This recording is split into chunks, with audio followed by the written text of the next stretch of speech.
you hugged your ganja bush today? Do you smoke your herb daily? This was going out to our meditators. Doctor. Hello and welcome to the podcast Reefer the Reefer. I'm your host Michael Wildfire, aka Little Farmer. I'm here with Mark Disney, aka the Rokin Adventurer on Instagram. Excellent. How are you doing today, Mark? I'm doing awesome, Michael. How about yourself? Thanks for coming on the show. I'm doing great. Me and Mark share similar interest in cannabis. We both work in the same dispensary as our first job. That's right. In the business, so it gave us a lot in common. We had a lot to talk about, so I thought he'd be a good person to bring on as my first guest. I appreciate you bringing me on, my friend. So, Mark, you told me you came to Colorado just for cannabis. Could you tell everybody a little bit about that? Yeah, so I used to live in D.C. area, Virginia, ran bars there for a long time, came out here in 2012 after multiple years of trips to Amsterdam, and I just wanted to find a potential niche area to maybe get involved in the industry when it did finally come open. Obviously, you know, California had their whole market going for a long time before that, but I just love the mountains. Yeah, that's the same reason I came back to Colorado. Yeah. I lived here before. I loved the cannabis that was here, so I came back just to learn about the cannabis industry, find my niche. I'm doing my podcast. I guess that's my niche. I always wanted to do a dispensary, but I kind of shied away from that. And Yeah, my thoughts were originally to, you know, because obviously my trips through Amsterdam were 97 to 07. I did about 17 treks. And I stayed always at youth hostels and obviously always visited the coffee shops. So my dream was to find a way to, you know, open up a youth hostel with a little coffee shop in it, something like that. But, you know, laws permitting or not, I should say, led me to just getting management with Alpenglow, where we used to both work. And then from there, my buddies started the company Rokin, and it just went off from there. so did you start as the manager at Alpenglow? I did not, actually. I came in on the bottom rung. There was one position being hired for. It was the last trimmer at the table. And so I took the job and, you know, sat down with a bunch of much younger dudes who were just getting into the industry. And I was thinking, all right, this is going to be interesting. And I did that for about 3 weeks. And then the owner of this shop came in with my resume in hand saying, hey, Disney, can we talk to you for a minute? I was like, yeah, I'd love to. And that was the last day I spent sitting at the trim table. So that was pretty cool. And immediately moved the next week into a store manager position as the other person was vacating and had recommended me for the shot. So it's pretty cool. So I actually got started as the manager, but went backwards. I found out I didn't want to be the manager and have all the responsibility.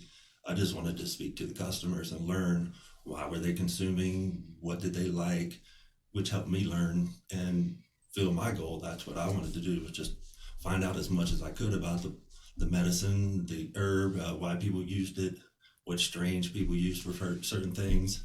Absolutely. I use a few for my stomach. I use a few for my ADHD, and I've learned a lot.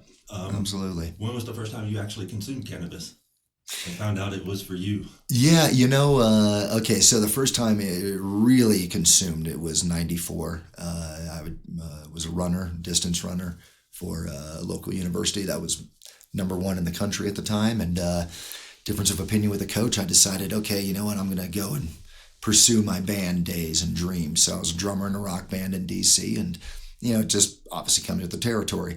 So, you know, especially our band name was Permagrin, so it really fit. And so that was 94 that I started using, and I noticed it always helped calm me. I was really racy in the mornings. And this is even exercising and doing all of those things as well. I've got a lot of high energy, and sometimes it helped me focus a little bit better and get work done, which has led to where I am now. So Actually, that's the reason I started smoking too, because it slowed my brain down. I could help concentrate. I could figure out problems better, and just I was able to sit still for a little while, and it just helped me focus a lot. Then gradually it helped me with my pains too, after being an athlete like you were. I'm sure you have some aches and pains. I've got from non-running, because it's not too full contact sport on running, but since then, yeah, I shattered my collarbone mountain biking. I shattered my right ankle snowboarding, which is very, very difficult to do on a snowboard. And then, yeah, I've given myself some good dings, and Absolutely, cannabis usage has helped, and I would even say more so the topicals at times. But for long, long pains that are over time that are just there, they just aren't going away. Yeah, the consumption, the way I do it, works wonders for it. Which way do you prefer for your aches and pains? Which way do you prefer to consume? Personally, Ah, I smoke. I like to smoke cannabis raw flower. It's the quickest, fastest, easiest for me to control. right. I'm steadily moving into edibles, but it's really hard to gauge how much to take, Yeah, how much not to take. It's easier to overconsume, and there's a lot of different varieties out there too to try. So it's kind of it's all a learning curve, and not necessarily the answers are always with the person behind the counter as much as we want them to be. Some of it is a little bit of go with the guidance, and then you go home and you try minimal and you see how that benefits you. For me, for pain, definitely I do smoke flower. If I'm having something really kind of like bam, I just really dinged like my screws in my ankle, I hit that into a chair or something like that. I ding my ankle, hit the chair, just like I did. Um, Something like that, I'll might take a dab or something just because it hits pretty quickly. But cream, especially the CBD creams, a little of the THC that's in there. Oh man, that's phenomenal. yeah. Instantly relieves the pain. I have talked to many, many customers, elderly to people who have just had surgery on their shoulders and they're looking for something to avoid taking opiates. And the creams and a little bit of CBD tincture or something seems to work very well for a lot of people for those pains. Yeah, absolutely.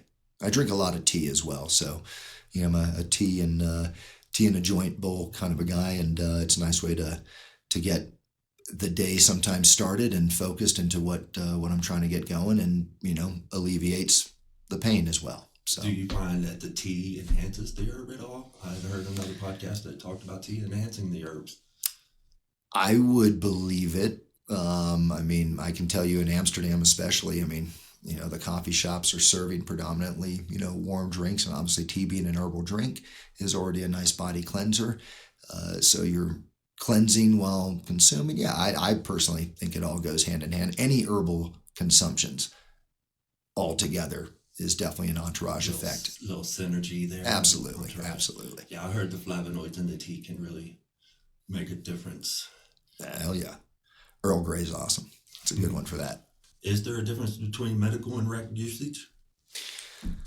I would say in the standard way of looking at it, yeah, there's absolutely rec and there's absolutely medical. You and I were just talking a little bit off air about the fact that really at the end of the day, any cannabis consumption would be considered medicinal based on what it's doing to the body, calming it, relaxing it, exciting it, making you happy, laugh, whatever it is. Everyone finds their own niche. It's the understandings of the differences between sativa and indica, or I should say that's what it used to be. It's now really terpenes. And a lot of people are learning what are terpenes. Well, it's all the flavonoids and the cannabinoids that are in all the plants. So that's a huge aspect to it. So understanding that goes into the market. I think most people start cannabis consumption recreationally, and then as they get older, maybe realize, oh, wow, this is actually doing beneficial for this issue that I have. So that would be the layman answer. So I always get asked this question, what do you think about vaping? And since you work for a vape company and work around concentrates and dabs, electric dab rigs, what do you think about high concentrates and dabbing and vaping? Is it healthy for people? Is it something that people should do or could do healthy? Absolutely, absolutely. Good question. So the company I work for is Rokin. We are a battery manufacturer and electric nectar collector. We do cartridges as well. Everything we have done has been under very, very strict guidelines as far as how our manufacturing is done. All of our products are ROS certified. That's 6 separate wires and or products that should not be used in any consumable device that you're vaporizing out of. So we're covered on that. We're CE certified as well, which is European Standards of Electronics, which is a higher standard than what we have. So we try to make sure that we're providing top grade product right off the bat. And that matters to vaping. Is vaping Any form of smoking is not good for you. We should say that up front. Vaporizing, however, is been proven through multiple studies in other countries that it is actually better for you. Is it something that one should start at a young age? No, I think all consumption, frankly, if it's under 21, then it needs to be medically stated, or however you want to put it. But yes, is vaping of concentrates and things like that, it is a safer method to do it, but for sure it's a stronger product. And I think a lot of people still need to remember that at the end of the day. If that's what you choose to only want to do it in moderation. If you do overdo it, remember that consumption of CBD can bring it right down. If you don't have CBD, run to your cupboard, find some pepper and sniff on some pepper. Yes, sniffing pepper will bring down the effects of a THC overload, we'll call it. I have heard that if you take a vape, like a little toke up CBD, it will help to balance out that. That was something I've heard recently. It was awesome. I always tell people take a cool shower. It will snap you back. Yeah. But, to the point, too, of vaping consumption, you get to control that a lot more, even though, yes, it's a stronger product, like with our batteries, as an example, the mini tank, you hold the button down and you inhale until you're good. The dial, no button involved. You just auto draw, you just pull on that thing. Those are for cartridges. Those are for very small, discreet, great for people who have realized, quite frankly, they do enjoy cannabis consumption, but outside of the home, maybe they use it for, whatever they're out on their hikes or something like that. And you don't want to have all this smell and attraction coming to you. You just want to go about and enjoy what you're doing. And maybe you just need that small little amount. So that's where a benefit for those come in. Really, when I like a vape pen with cartridge myself, is when it's discreet. I'm around family that doesn't like the smell or the odor, so I try to be discreet and respect them. Absolutely. Now the stinger, we created that for the, like I'm the adventure. We're all adventurers in our own right in the company. Everyone sees me a lot, the Rokin Adventure on Instagram, and I'm all over the place. I love getting out, getting on good hikes, going on little bike rides, motorcycle rides, things like that. Yes, I do like to relax when I get to my destination, and I'll relax for a good 45 minutes to an hour. So yeah, I like to take out the stinger, 30 seconds, 15-second preheat and 15 seconds to take a little hit off of that. And it's very discreet. It fits in the palm. I prefer the stinger vaping or dabbing concentrates than the cartridge and pen myself. There you go. But I prefer a lower THC rosin or a concentrate around 60 to 70% THC. That's usually my max. I don't like to go any higher than that. Yeah. Personally, sometimes I'll break out in a dab sweat.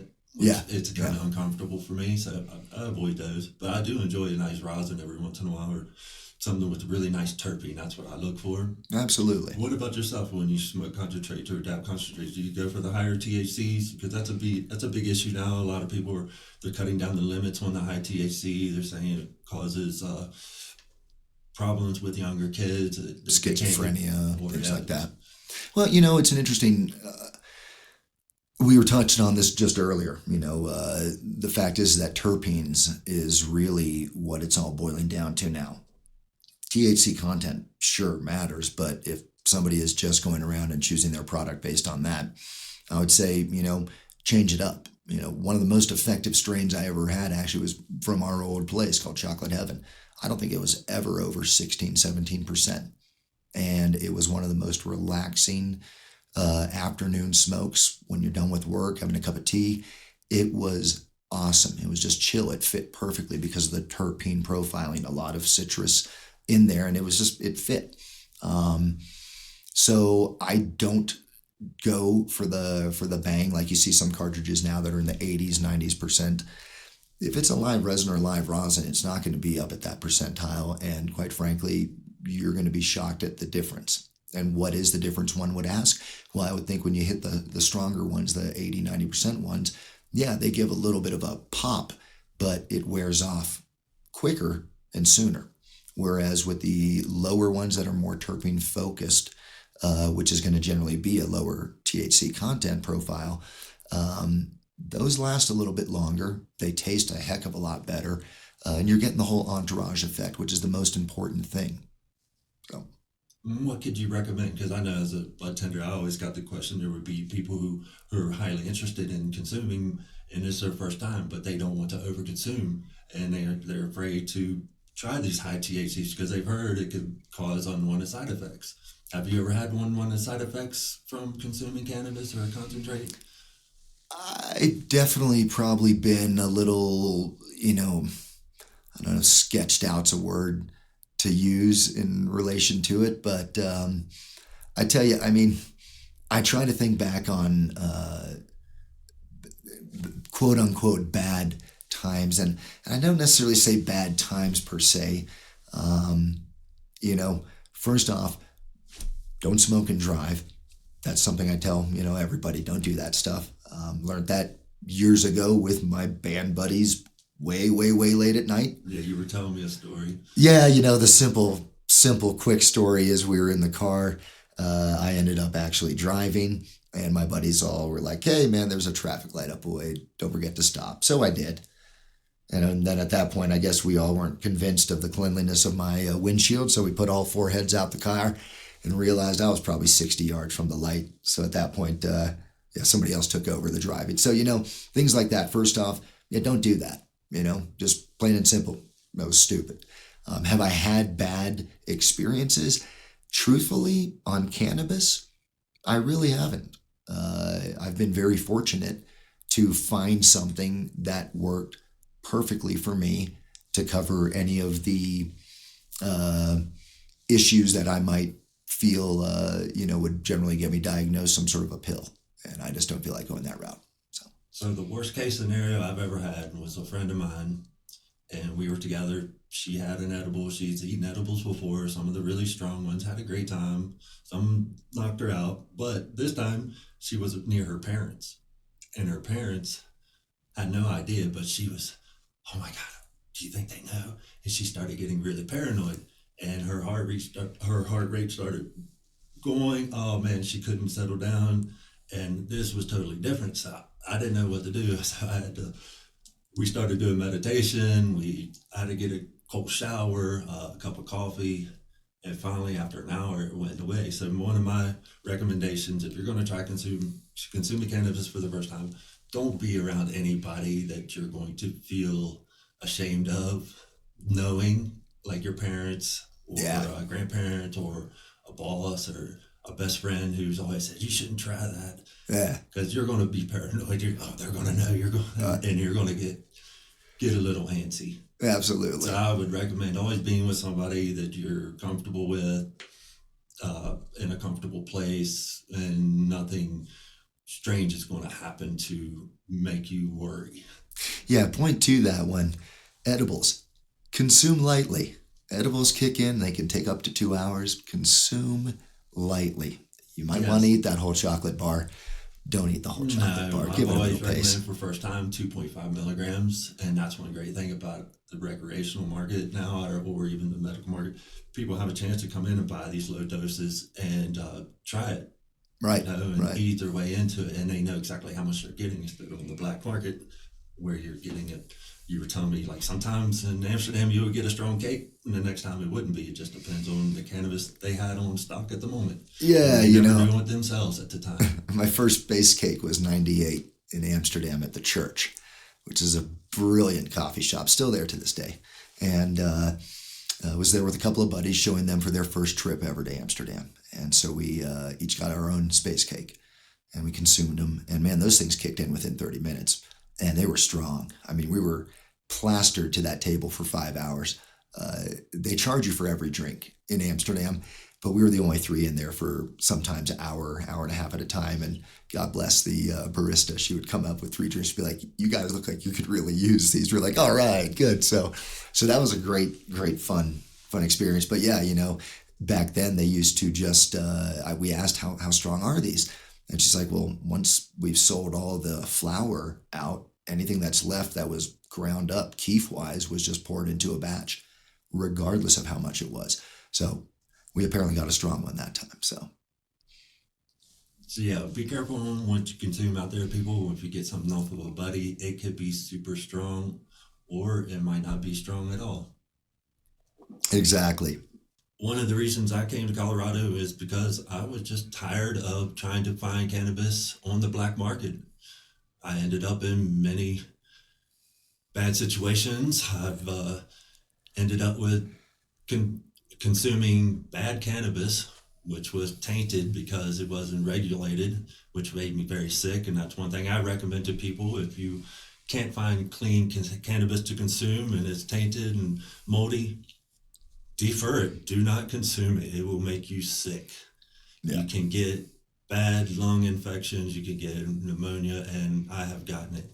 Yeah. So I was very happy to come to Colorado and find cannabis that's been tested, clean, and I have not had one chest problem since then. But to get back to the point of being in bad situations, one time I had gone to get some cannabis on the black market and ended up at a heroin house. Oh, Jesus. And I had no idea. It was a friend I knew from high school. Haven't seen him in 20 years. I was like, yeah, I can get you some help. Come back. Come over to my house and I'll get you some. So I got there and, oh, well, you got to wait a minute. I got to contact somebody else. And I was there for 2 hours. And while I was there, I ended up seeing veterans coming in, shooting up heroin. And I found out I was in the heroin house and I wanted to get the hell out of there. Oh, that's rough. Have you ever found yourself in a bad situation like this too, Mark? And I feel mine's are good. He's going to dispensaries.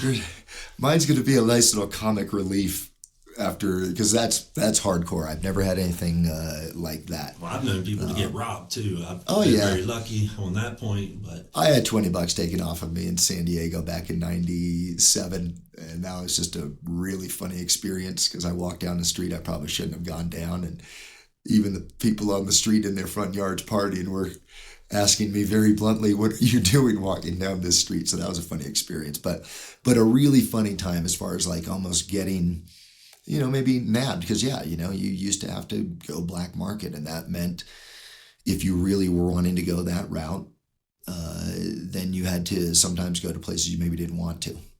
There's this area back in DC back in the day. For you're from back home, you might know it or not, but it's called 203.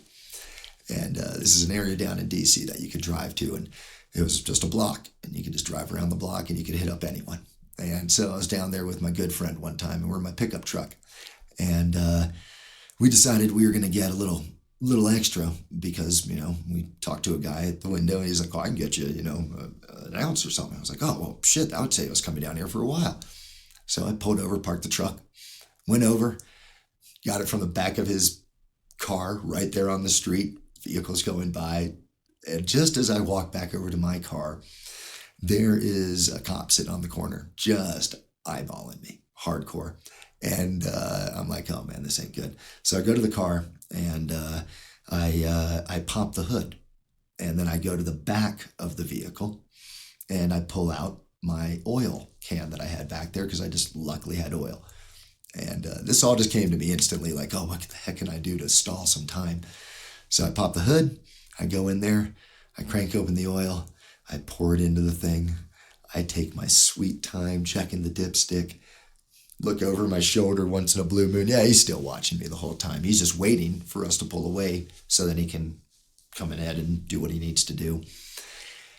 And so I run out of oil. There's nothing else I can do. Pretty much close the door, and I look at my buddy. I'm like, moment of truth, man. And I go to the back. I throw it in the back again. Just as I start the car up, you see him look down, pick up his radio. Here's a call come in. Frustratingly slams the thing down, looks at me one more time, throws his lights on, peels off around the corner, looking at me the whole time as he drives by, because he just got called over to another corner. Soon as he was out of sight, bam, car on, into first, floored it out of that corner. We didn't go back for a few months. We figured, okay, we're good. But yeah, one of those, nothing major, but would have been a changing experience for us for sure. So yeah, being from the country of West Virginia, I've had a few friends that go down that way for work reasons, and I've done the same thing, and the cops do search for out-of-state plates and people who look way out of place, and they will pull them over for any little reason. So Absolutely. definitely be careful looking for on the black market out there, guys. Well, to your point, and to the point on my stories too, are dispensaries a good thing? Absolutely, they are, for the testing that they go through and the safety that they provide. If you're in a state that's not recreational and you have medicinal things, go talk to a physician about getting a medical card. If you're in a state that doesn't have either yet, there's other states that are really cool to check out. A lot of people are moving for that reason. They are absolutely, and that's also I think why a lot of states are kind of maybe in some cases making the moves to realize there is financial gain for a state making these moves. There are tax gains for sure, and those need to be utilized correctly. And so just go about your business. Well, that moves right into our next topic of where do you see cannabis in the future? The recreational market, the medical market, where would you like to see it go? Wow. I mean, it's such a big question because, let's face it, corporate entities are getting more highly involved.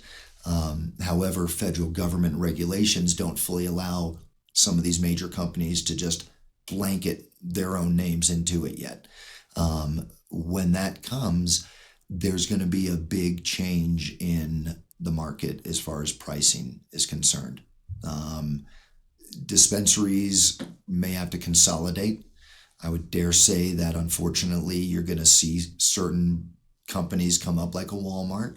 Yeah, I guess look at standard shopping supermarkets that you go to. You can go to the Walmart and buy vegetables and all those things there. They've got a lot more things packaged, and then you can go to your local farmer's market, if you will, and get some really nice homegrown things. I think that could be one aspect to the recreational market. You're going to have the extreme of, hey, what aisle do you want to go down? You want California stuff tonight, or you want some Illinois stuff? I heard Illinois makes some good stuff. You can choose that, or you're going to a craft maker, craft market dispensary on the corner that, look, we grow all of our own and we operate with 4 other growers in this area, and we don't sell pounds within a 100-mile radius, period. This is just where our stuff stays. Cool. I can appreciate that. That's what the craft beer market's doing now. Everyone sees a craft brewery opening up everywhere. Same concept. For the medical side, that's where it gets to be a very interesting gray area. And I wish it could be a little bit more defined. I believe pharmaceutical company is going to come in and make a very big stink into it, especially once federal legalization goes. Rumor has it they've already got patents on certain strain names, which is a bummer to hear. But it's why you see, it's why you don't see Gorilla Glue written on containers anymore. It's GG number 4 for a reason. So that's going to change aspects of it. However, you and I were talking about this earlier. I still think the concept's going to exist in a CVS type atmosphere where you can still buy extra strength Tylenol right there, walking right in, grab it, go right up to the counter, pay for it, and you go out with your cream soda that you bought. I think it's going to be the same concept where they're going to have up to a certain level, probably 100 milligrams available, but anything over that you have a prescription that says you're eligible to get, you can get from behind the counter. Will they still be serving 1,000 milligram candy bars? That's maybe 1 or 2 companies will, but so yeah, I do think that for the small town growers and shops, how do they survive? If you don't have that small niche community right there that you kind of encompass and you've become just a known entity there, you have to almost follow the co-op models, the REI concept, where you've got one group that organizes all these different brands under one umbrella, but those brands still are represented under their own name when you go in there. Like you go into REI and you can still buy Columbia gear. But I digress. So as you know, and I know after consuming cannabis and being in the cannabis culture for so long, that most of the people that want to consume cannabis medically want to avoid pharmaceutical companies and want to grow their own cannabis. And prefer to grow their own cannabis and consume their own cannabis. Absolutely. And the caregivership is what I do, and I want to make sure in the future that stays alive, so people have a chance to produce their own medicine instead of having to pay the pharmaceutical companies or pay for the medicine if they are able to grow their own. I would agree. I mean, it's a plant first off. You look at markets that have gone recreational, and not all of them allow the consumer to grow their own plants. You can't grow your own in Vegas unless you have a medical card. I personally don't think that's right. I think every person should be allowed to grow 3 to 4 plants. I think that's a quite reasonable amount for an individual to be able to take care of themselves and their needs. And I don't think you should have to have a medical card to do that. Not when you can, sure, anyone can grow their own hops. Not everyone does, but you can. And you can get all the ingredients to brew your own beer. So if you can brew your own beer, why can't you grow a plant? Seems kind of, silly to me. But God bless the states that do allow you to do it. And I think that, in what you're saying as well, everyone should be allowed to do it. Also, just simply because it's a beautiful plant to grow. It is really a pretty plant. So I know you've traveled back east and you've talked to a lot of people too. And the attitude I get from people there that they're just sitting back waiting for it to come. It's coming. It's going to happen. It's going to be legal. We're going to be able to do it here. Do you see that happening, or what do people need to do to speed that along? Should they just sit back and wait, or should they get out there and demand that they should have the right? Oh, I mean, everyone should join, your local normal or MPP organization, especially if you utilize it for medicinal and your state hasn't made any moves yet. Yeah, you should absolutely be pushing for the advocacy of it. However, and I understand the fine line where some people who do get state provided funding because of a medical condition don't want to put their name out for exposure that could suddenly eliminate that. And now they're doubly screwed in black to black market. So I do what is makes sense to you in your state, but absolutely joining normal or MPP is a great move to do. And getting involved in your local community, especially as they're starting to make moves. Support where you can. My suggestion is vote. Get out there and vote, especially for your local government.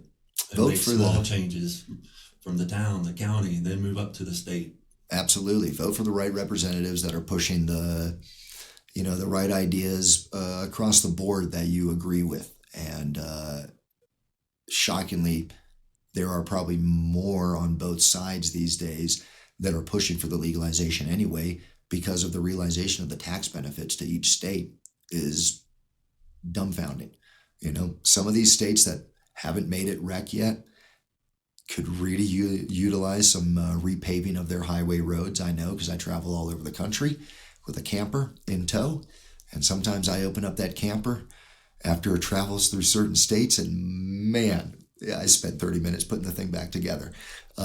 Joking aside, that's one aspect. Really, should the funding go into education to the youth of why to avoid drugs and all these things? Absolutely. These things need to be treated, as it is, 21 and up, 18 and up medical, like we were talking earlier. So we're going to wrap this up here, Mark. I just want to give you the opportunity to let the listeners out there know where can they find some Rokin products and get more information about the products that you offer. Cool. Absolutely. Appreciate that. Yeah. So Rokin is the company I work for. We mentioned Amsterdam a couple of times earlier. A lot of people are wondering, where did the name Rokin come from? Everyone's heard of the red light district of Amsterdam. Well, when you actually look on a map, it's officially in what's called the Rokin district. It's actually the main street coming from the train station is Rokinstraat. Rokin, loosely translated, is Dutch for the word smoke. So we put a lot of giving homage back to where anyone originally could go to consume cannabis openly and freely. We wanted to, give some representation back to that. So that's where Rokin came from. You can go on rokinvapes.com and buy anything online directly through there. We also have a store locator on there. So you just type in your zip code and it'll come up with the local store, dispensary, or smoke shop that carries our products. Again, we do all 510 cartridge batteries, removable shields and slides on our two main devices, being the mini tank and the dial. The Rage also has a removable shield. That's for protection and also discretion. And it also allows to fit slightly wider cartridges by removing that slide. So that's one big benefit with those devices. The mini tank itself is great for flavor of product. It's set at a 3.6, arcs down to about 2.2 after 4 seconds. So it never burns your product. Your last hit on the cartridge tastes as fresh as the first hit. So that's a great feature with the mini tank. The dial has 21 temps. So if you really are a cartridge consumer and you know that I want to burn live resin or live rosin at different temperatures, you just dial in whatever temp you want, auto draw, pull away. I mentioned the Stinger. The Stinger is our traveling nectar collector. Works great at home too, don't get me wrong. It has a removable glass bubbler, little area to reclaim product that comes through, little splash guard. You've got a removable ceramic tip. You can soak that in rubbing alcohol. We designed our tip so you can do low and high temp dabs with the same device. That's all controlled by the microchip that we put into it. 1100 mod battery, so it's really a lot of power. Great product to be utilizing for your dabs, for terpene profiling. That's one thing we are smokers ourselves in the company. We consider ourselves connoisseur smokers, hence why you keep hearing terpene dropped. We aren't trying to be the biggest cloud on the market instantaneously, but yeah, our device will go up to 15 seconds. So if you can't get a good cloud off of that, then right on, let's talk. I got a big lung capacity. It gets me right to my choking point. I do not recommend coughing. I do not like coughing. But I like a full lung just enough to get to that point where I'm okay. Yeah, exactly. That's where it gets me. But I have a roommate who never vaped before because the dab rigs is just too much for her, and she'll cough over just a little bit. But she likes it because she can regulate her hit a little bit lower, and she loves the flavor. Now she's actually dabbing some. Oh, sweet! That's excellent to hear. So I recommend the product. I like the Stinger because it's pretty easy to clean. All my electronic products get resin up really quick, and I don't even dab that much. So I can imagine somebody who dabs on a daily basis. A lot of electronic products get really dirty. They do. And this one's a quick poke if it gets, and you're going. Yeah, and then we just introduced our Outrider, which is our herbal vaporizer. This thing's great. It's got a little ceramic dish that you load your product into, heating elements around the dish, and has conduction heating, which means it pulls the air from outside the device through air holes that are right next to the ceramic bowl. So it's not traveling the whole length of the device. It's just going right in through the side. Smooth herbal That's for hit. vaping flower. That's for vaping flower. Yep. It's got a Zippo type flip top that opens up. Has haptic feedback, which means it vibrates when it hits the temperature you're ready to use it at. Goes for 2 minutes, and then it vibrates, let you know it's done. So, but yeah, check us out, www.rokinvapes.com. You're going to find something that you're going to want to get into your repertoire for sure. Yes, it's highly recommended.